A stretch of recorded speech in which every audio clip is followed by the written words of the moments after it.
Hello everyone, কথা দিয়েছিলাম না নেক্সট ভিডিও একটা রোমাঞ্চকর ভিডিও হতে চলেছে।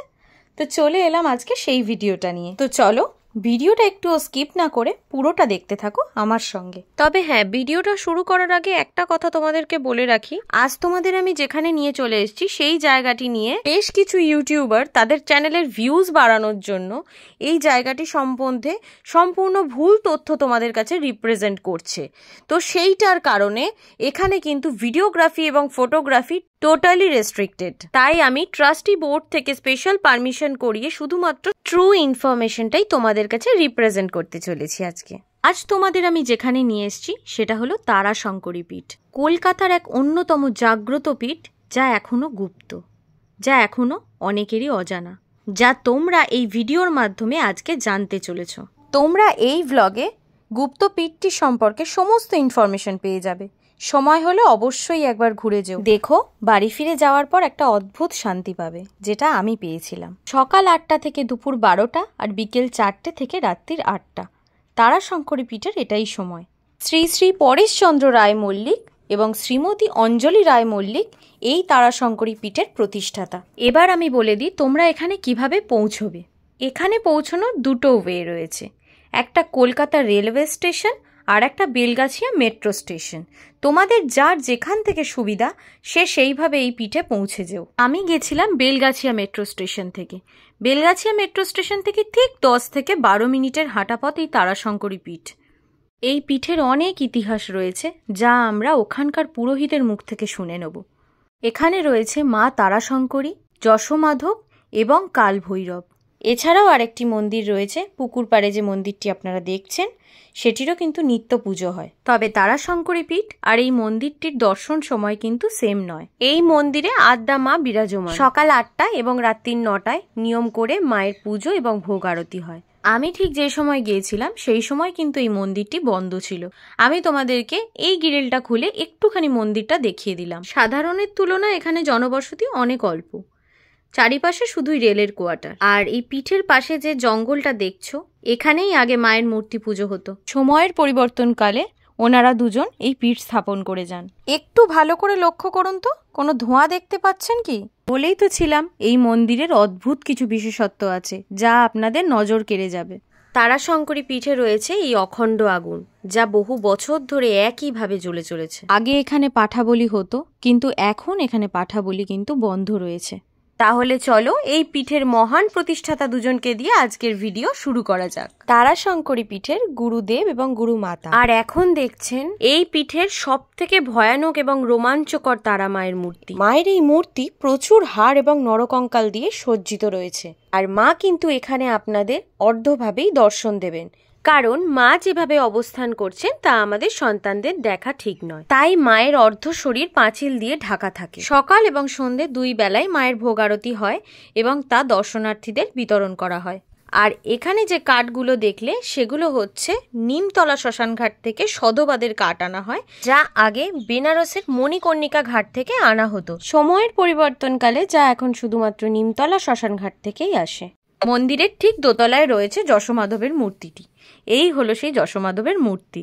খুব ধীর স্থির এবং শান্ত প্রকৃতির এই মূর্তিটি, যা দেখলে সকলের মন শান্ত হয়। এবং 3 তলায় রয়েছে কাল ভৈরব বাবার মূর্তি। এখানে কাল ভৈরব বাবার মূর্তি কিন্তু একদম ভিন্ন প্রকৃতির। তোমরা একটু ভালো করে দেখো, শিব ঠাকুরের মূর্তির ওপরই কিন্তু কাল ভৈরব বাবা দাঁড়িয়ে রয়েছে। তারাশঙ্করী পীঠের এই কাল ভৈরব বাবার আরতি কিন্তু একদম ভিন্নভাবে হয়। 45 থেকে 55 মিনিট ধরে সম্পূর্ণ অন্ধকারে ডমরু বাজিয়ে বাবার এই আরতি হয়। আসুন এই পীঠের পুরোহিতের থেকে আমরা কিছু কথা শুনে নিই। আচ্ছা, আমি জানতে চাইছি যে এই মন্দিরটা কবেকার, মানে কবে থেকে আর কি? তারা মা অনেক, যে আমাদের যে তারার মূর্তি আছে এটা আমাদের 3 রূপে, একজটা, নীল ও সরস্বতী, অক্ষব্য ভৈরব। আচ্ছা, 3 রূপ মিলে 1 রূপে। আচ্ছা, এখানে এটা 1960 সাল মা তারা মা সবচেয়ে পুরনো। 72 সালে আপনার মাধব, বিষ্ণু ভগবান, লক্ষ্মী সরস্বতী সহিত যশোমাধব। এক পাশে লক্ষ্মী, এক পাশে সরস্বতী, মাঝখানে শঙ্খচক্র গদাপত্য নারায়ণ। তিন তলা নিয়ে দোতলায় 3 তলায় মহাকালী মূর্তি। নেপালে যে মূর্তি আছে, আর ওয়েস্ট বেঙ্গলে এই দক্ষিণদায়ী তারাশঙ্কর পীঠে আছে। আচ্ছা, এবারে বলুন। মানে ভারতবর্ষের মধ্যে? ভারতবর্ষে 2 জায়গায়। আচ্ছা, আর হচ্ছে জানতে চাই যে এখানকার পুজোটা কিভাবে? এখানে তন্ত্রমতি পুজোটা হয়। এখানে 4 বেলা মায়ের 2 বেলা ভোগ দিয়ে, একবেলা শীতল ভোগ, রাতে শীতল ভোগ দিয়ে হয়, সকালে মায়ের ফল দিয়ে হয়, বিকেলে অন্ন হয়, আবার সন্ধে ফল দিয়ে হয়, রাতে আবার শীতল ভোগ দেওয়া হয়, এবং অষ্টমী, অমাবস্যা এবং পূর্ণিমাতে মায়ের সারারাত্রি পুজো হয়। আচ্ছা, মন্দিরে এমন কিছু ঘটেছে যেটা মানে মাহাত্ম্য বলতে পারি, যে এই মন্দিরের আলাদা করে একটা মাহাত্ম্য স্পেসিফিক? মানে এটা তো মা বললে গল্প হয়ে যাবে, এটা ওইভাবে বলা যাবে না, কেননা ধর্ম সম্বন্ধে কথা বলা যাবে না।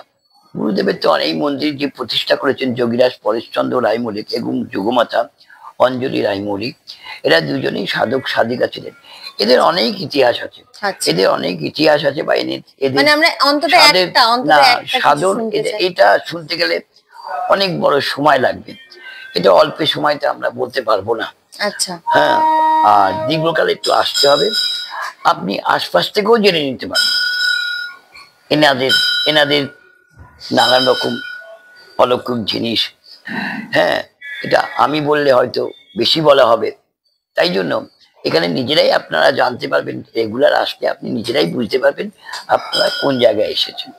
আচ্ছা, আর এখানে এই সমস্ত নেই, মাদুলি কবচ এবং যে টুকটাক হবে যজ্ঞ করিয়ে দেবো, এই মন্দিরে চলে না। এই মন্দিরে যেই ভক্ত আসে তাকে আমরা বলি মায়ের কাছে চাও, মাই দেবে। আপনাদের প্রত্যেকের আশীর্বাদে যদি আমি পুজো করতে পারি, আপনারাও ভক্তি করে ডাকতেন ততটাই পাবেন। এটা আমাদের মন্দিরে গুরুদেব তাই শিখিয়েছেন।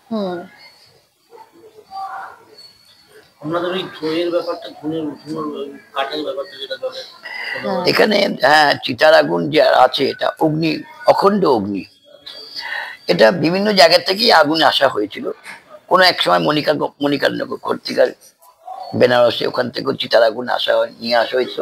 তা এখন তো সম্ভব না, এখন ট্রেনে তো বিড়ি সিগারেট খেতে যায় না। তা তখনকার সময়, সেই সময় এসে ছিল যে আগুন নিয়ে আসার পদ্ধতি ছিল, তাই আনা হয়েছিল। এখন নিমতলা শ্মশান থেকে বিশেষ বিশেষ দিনে আমাদের ওই সদবার আগুন নিয়ে আসতে হয়। তারপরে শুধু সদবারই আগুন নিয়ে আসা হয়। তা এখন তো কাঠের তো চুল্লি বন্ধই প্রায় হয়ে গেছে, এখন ইলেকট্রিক হওয়াতে।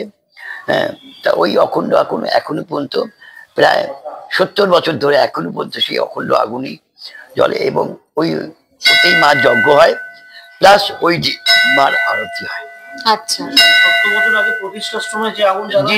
যিনি যোগীরাজ পরেশচন্দ্র যেভাবে উনি রেখে গেছেন ওইভাবেই আছেন, মানে 24 ঘন্টা ওই আগুনটা জ্বলছে আপাতত। ওই শ্মশানে কাঠ, হাত পোড়া কাঠ আসে, দেখবেন পেছনে শ্মশানে কাঠ আছে, ওখান থেকে নিমতলা শ্মশান থেকে কাঠ দিয়ে যায়। হ্যাঁ, এবং সেই হিসাবে কাঠ, ওই ইন্ধন, একটা কাঠ আরেকটা কাঠ রাখলে ইন্ধন, যেমনি মানুষকে আমি ধরুন আপনাকে কিছু বললাম, উনি উস্কে দিলেন, যেটা ইন্ধন হলে জিনিসটা বাড়ে, এই কাঠের সাথে কাঠ রাখলে আপনি ধুনিটা থাকবে ঠিক, সেইভাবেই জলে, অন্য কাঠ ইউজ হয় না, একদম মরার কাঠ ছাড়া আপাতত হয়নি, কালকে কি হবে জানা নেই। আচ্ছা, আর বলছি মহারাজ, আমি শুনেছি আরতিটা এখানকার, মানে কাল ভৈরবের আরতিটা খুব অন্যরকম ভাবে হয়, মানে ওটা তো দেখাতে পারবো না, একটু জানতে চাই কিভাবে হয়। যেমনি আরতি হয় সেভাবে কিছু ভক্ত তারা ডুঙ্গু টুঙ্গু বাজায়, এগুলো বলে তো মাগো ব্যাখ্যা করা যায় না।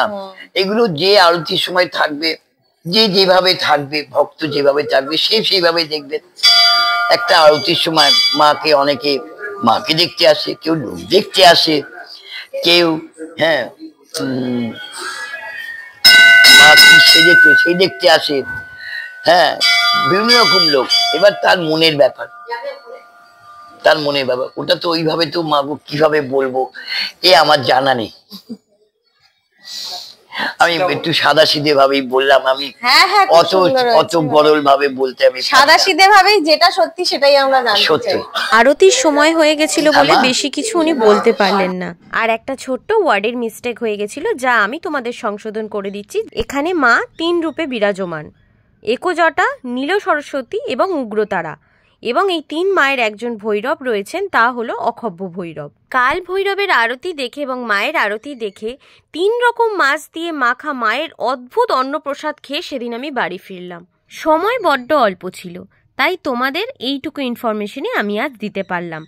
যদি তোমাদের মনে হয় তোমরা আরও কিছু তারাশঙ্করী পীঠ সম্বন্ধে জানতে চাও এবং কাল ভৈরবের সেই বিশেষ আরতি তোমরা দেখতে চাও, তাহলে তোমরা আমাকে অবশ্যই কমেন্ট করে জানাও। And for my next update অবশ্যই চ্যানেলটাকে সাবস্ক্রাইব করে রাখতে ভুলো না।